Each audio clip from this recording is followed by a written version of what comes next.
అనేక కష్టాలు, కోర్టు వ్యవహారాలలో అపజయము, నిందారోపణ, మరి ఎవరో చేసినటువంటి దొంగతనం కానీ ఎవరో చేసినటువంటి నేరం కానీ వీరిపైన పడేటువంటి అవకాశం మెండుగా ఉంది.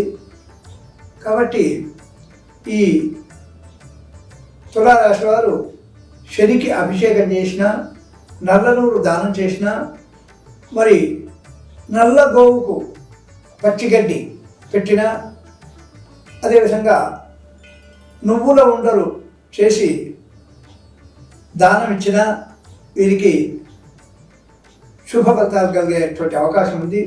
కాబట్టి తులారాశి